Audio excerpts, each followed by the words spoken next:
You didn't know that Kurt Cobain was probably trans. Here's why. First off, Kurt wore a lot of women's clothing. And when asked about this, they replied that they wore dresses all the time because they felt comfortable and free. Just look at Kurt in these pictures. They look so happy. And in an interview about their childhood, Kurt said that they mostly hung out around girls and that at one point they thought they might be gay. Many trans people who don't have the vocabulary yet to express their gender identity will describe what they're feeling as being gay.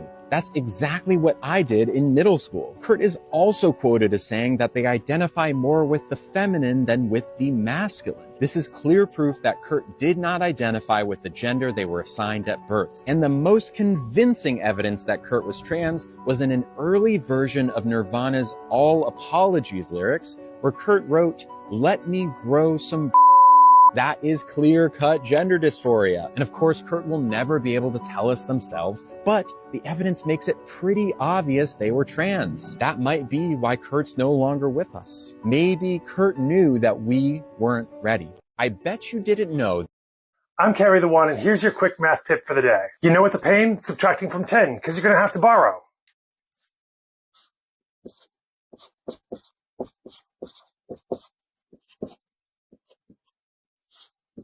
But subtract a penny from the top and a penny from the bottom. Same answer, no borrowing.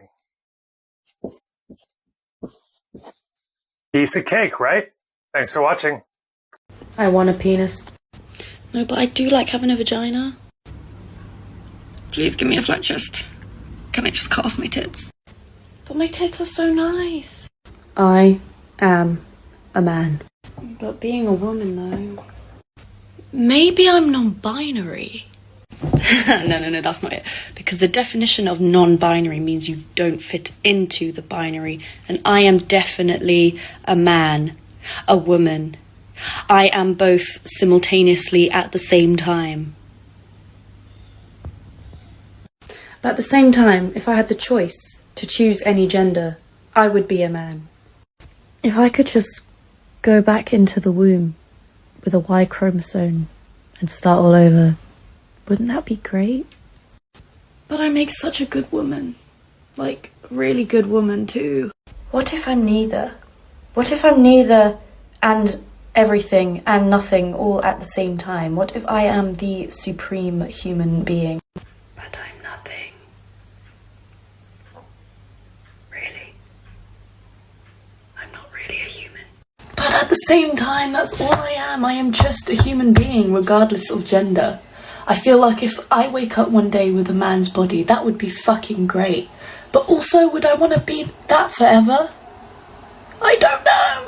If there was a human switch to just turn on and you wake up with a male body, and then you can switch it off again, that would make me so happy.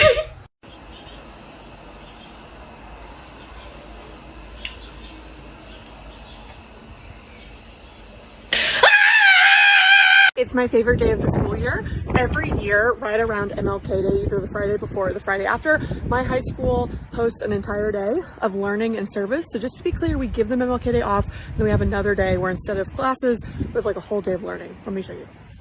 First, donuts, obviously, but here you can see the entire schedule. This is an entire school day, right? This isn't just like a 1-hour assembly. This is from 9 to 3. We start off with our entire school hearing some opening words from our fearless leader, Akina, our head of diversity, equity, and inclusion, and of course, Louise, our social and emotional wellness coordinator, who talks about how to have uncomfortable conversations and learn about difficult topics. I didn't get any videos from the morning session because I was leading one of them, the biggest one, no big deal. But basically kids get to choose. They kind of rank their choices from what the teachers are offering. This year you can see we had a lot of things. We had a banned book activity where they're specifically looking at children's books and reading them and why have they been banned.